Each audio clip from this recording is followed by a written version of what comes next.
Everybody is ablaze right now. Everybody's wondering, what is really going on with Angel Reese? Has she just flat out quit again? Has she quit on the Chicago Sky? Angel, you gotta be, hold on, you have to have some level of self-awareness. Angel Reese is once again listed as day-to-day. But for those who've tracked her career closely, that label often carries more weight than it seems. Last year, it marked the end of her season with a wrist injury that allegedly required surgery to avoid arthritis before she turned 25. Now, it's a mysterious back problem. What's raising eyebrows is that the Chicago Sky appear to be winning more games when she's not in the lineup. Meanwhile, Caitlin Clark, even while sidelined with a legitimate groin injury, keeps shattering records and remains actively present with her team as the Indiana Fever battle for playoff contention. So, the question lingers, is Reese genuinely hurt, or are we witnessing one of the most predictable disappearing acts in WNBA history? And after being caught quitting on the Sky, how much has her reputation taken a hit? If you believe this is just another calculated Reese PR move, drop Fire the Baby Giraffe in the comments. I think Angel Reese, and I'm saying this with my chest out, I think she's quit on the Chicago Sky. She's been claiming a back injury basically since the All-Star break.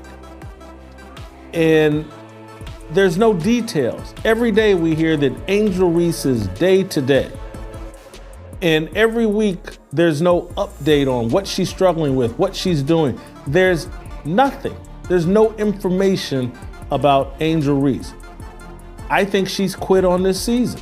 I think this is a worse version than Kawhi. Angel Reese being day-to-day is starting to feel like a pre-written script for fans. The vague injury updates, the sudden absences, and the timing always during rough stretches for the Sky have become all too familiar. Last season, it was the supposedly severe wrist fracture. The surgery was presented as essential to protect her long-term health, and just like that, her season was over. There was no gradual return, no late-season push to help the team finish strong. She was simply done.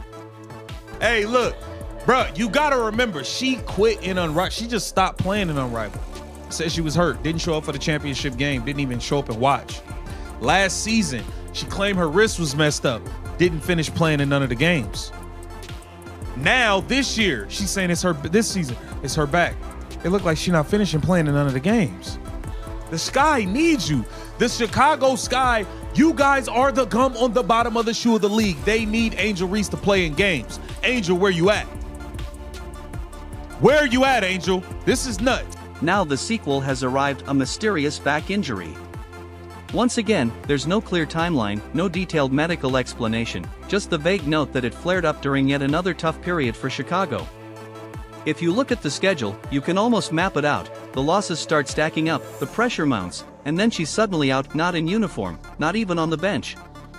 At this point, it's practically predictable which week her day-to-day status will quietly shift to an indefinite absence. Reese! She might have tapped out, y'all. Angel Reese may have tapped out and quit on the Chicago Sky. Everybody is speculating. What is this back injury? What's going on? Hey, are you trying to pretend like you hurt because Caitlin Clark really is hurt? Wait, what's going on? What's going on? What's stranger is her decision to skip traveling to Indianapolis for a game against the Fever, one of the WNBA's most hyped matchups. This is supposed to be the league's self-proclaimed it girl, and yet she's absent from what should be a marquee event. Contrast that with just weeks earlier when she had no problem making the trip to Indiana for the All-Star game, smiling for cameras, participating in marketing stunts, and even claiming she took over Caitlin Clark's trap. Somehow, her back held up fine for attention-grabbing moments but not for competing against Clark on the court. That's a pattern people are starting to notice. Using her back as an excuse to sit out because she doesn't really care about basketball.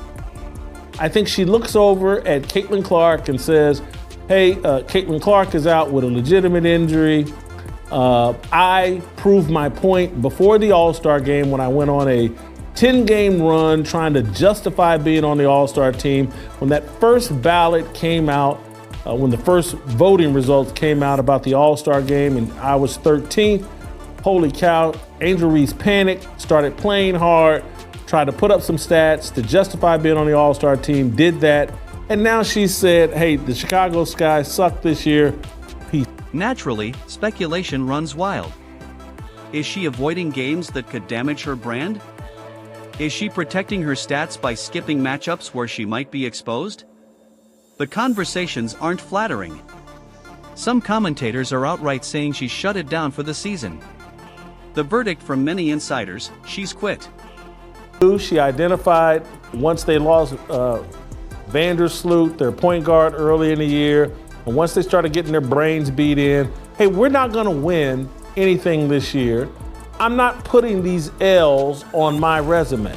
I'm going to have an excuse for the Chicago Sky potentially coming in with the worst or second worst record in the WNBA. These losses will not be on my resume. 2 seasons. 2 conveniently timed injuries. Both surfacing when public opinion on her game is at its lowest. Both erasing any chance to see if she can grind through adversity and still contribute. When you line up the timelines, it starts to look less like bad luck and more like strategy. And it's even harder to defend when you realize the Sky seem to play better without her. The moment she's gone from the rotation, the team suddenly functions like a real basketball unit. That's when suspicion starts turning into disbelief. Last year with the Chicago Sky, you quit. You quit. You threw in the towel. Once you realized you no longer, you never stood a chance, to be honest, with Caitlin Clark for that Rookie of the Year. But once you realized your double streak was over, and it was over. She took over post-Olympic break. Once you realized it was done, you threw in the towel, said your wrist was hurting for the rest of the year. You threw in the towel and said your wrist was hurting for the rest of the year and didn't play again. This past the inaugural season of Unrivaled, you didn't even finish that season. You didn't even show up for the championship. No, not only did you not play, you didn't even show up to the game at all. People noticing a pattern with you. That's 2 seasons in a row. The Sky's win-loss record simply doesn't match the way they market Angel Reese. She's promoted as the franchise cornerstone, yet the results tell a very different story. They've actually put together stronger stretches of basketball in her absence, avoiding sloppy collapses and finding ways to win games that keep them afloat in the standings. This isn't a one-game fluke, it's becoming a recurring pattern. Lack of awareness combined with a lack of ability to jump, not great! Burn! Me bow, me bow, me bow, me bow, me bow, me bow, me bow. Yeah! Again! Do it for me. Rebound! Burn! Look at what happened when Chicago played Indiana without Caitlin Clark. Many assumed the Fever would struggle without their leader. Instead, Lexi Hull stepped up with 17 points, finishing with a plus 22, and Indiana dominated the Sky. This is the same Chicago team that hasn't found a way to beat Indiana all season. Even with Clark sidelined, players like Hull, Boston, Mitchell, and Cunningham clicked because they played within the team's flow. No one was forcing shots to maintain a brand image. Gonna have to hurry, off the dribble, rolls out. Oh, open 3. Oh, what a sight for Alexi Hull. She has needed that one to drop. Alexi Hull catching fire. Now Chicago just needs to get it a little bit more settled here in the half court. Nurse loses it. Mitchell 2-on-1. It's a foot race. Mitchell to Cunningham. Cunningham right there. Team chemistry isn't complicated. You either have players who elevate everyone else or those who disrupt the rhythm. When Reese sits, the ball moves more naturally. The offense isn't bogged down waiting for her to post up or crash the boards out of position. The guards run the plays, the wings cut hard, and the shots come from smart ball movement instead of desperate heaves at the buzzer. Do not understand is that coaches, and I know the WNBA in some regards isn't a real sports league, and I don't know if they think like real coaches and real people in sports, but the number one ability is availability. If you're not available, you have no value. It's a textbook addition by subtraction scenario. Ironically, removing your supposed best player is improving the team's overall energy. Analysts have pointed out the improved spacing and faster pace when she's off the floor. Even the bench seems more involved. While no one's saying it outright, coaches have hinted that the team plays with more urgency when every possession isn't being funneled through one ego. New strategy, team. Angel, keep doing your part. Everyone else, go rebound her misses. If she keeps missing layups at this rate, she's gonna be serving buttermilk pancakes at Denny's. Butter? Did somebody say butter? Butter pecan! Burn! At a certain point, you just got to applaud greatness. A rebound on her back? Are you kidding? Bang! Simon says, give me another pray-up. How about it? Bang! She really hit under the basket on a layup. Get this girl GPS. Bang! Everybody get up on your feet. It's time to meet and greet the most underpaid athlete. Bang! This is where the biggest hoax in WNBA history narrative starts to stick. A true star makes their team harder to beat, not easier. If your absence turns your team into a more competitive squad, the problem isn't your teammates, it's you. Chicago's improved play without her is becoming too obvious to ignore, no matter how the PR machine spins it. And when you compare it to what's happening in Indiana, the contrast is staggering. While Reese fades away, Caitlin Clark's presence transforms her team the second she steps on the court. Clark appears to have a legitimate injury that everybody can trace to a moment and a time during the games where she re-aggravated. She originally injured. She had a comeback where it lasted 2 or 3 games, re-injured it. They've hinted at a time frame of late August that she may return. Nothing but a mystery surrounds. While Reese vanishes behind another wall of vague injury reports, Clark remains front and center. Despite dealing with a legitimate groin injury, she's at the arena, in uniform when possible, locked in with her teammates, and engaging with fans. She's averaging 16.5 points and nearly 9 assists per game, leading the league in assists despite playing hurt. And these aren't empty numbers, her passing directly changes the outcomes of games. Indiana Fever destroy the Chicago Sky in Indianapolis on Saturday. Guess who wasn't there?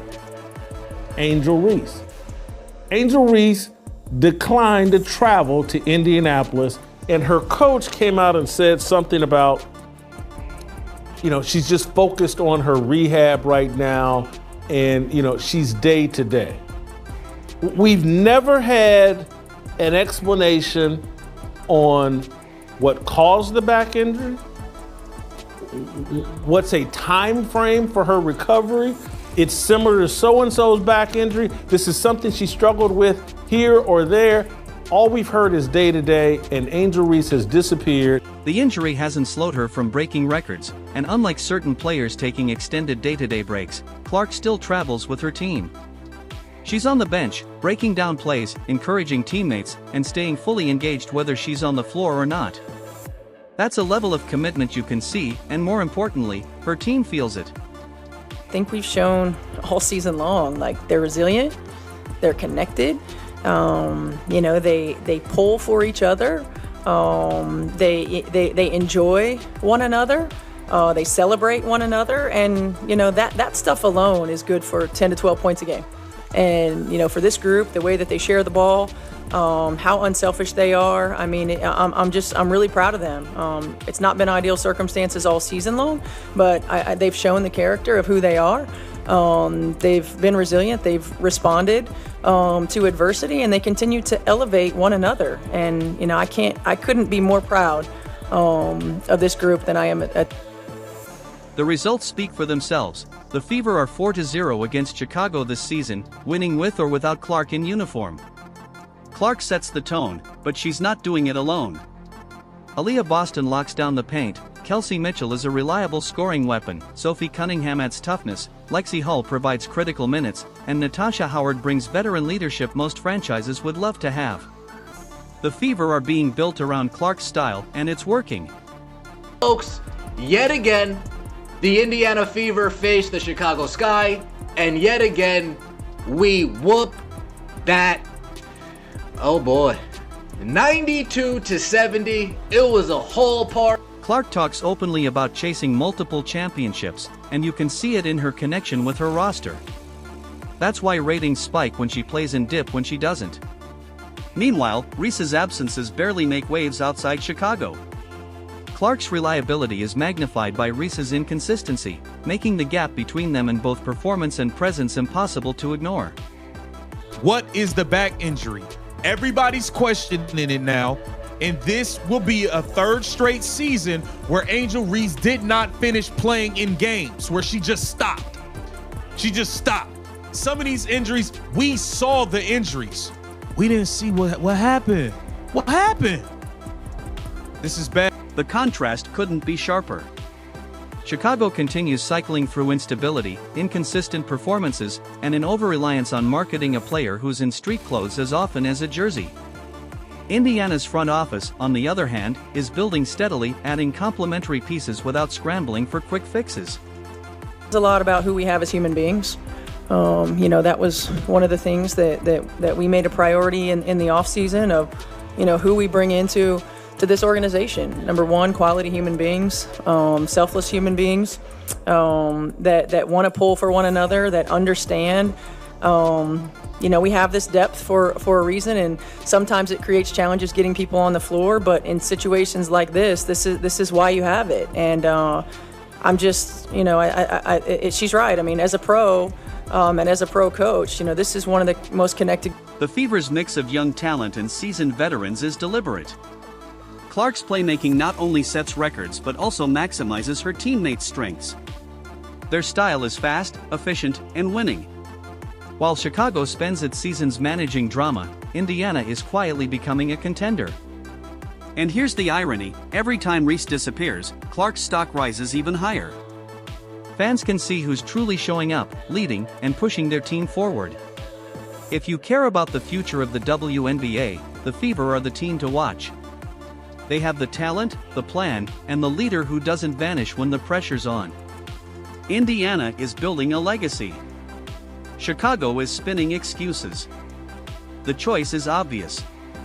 If you believe this is just another Reese PR stunt, comment "Fire the baby giraffe" below, subscribe, and turn on notifications so you never miss an update.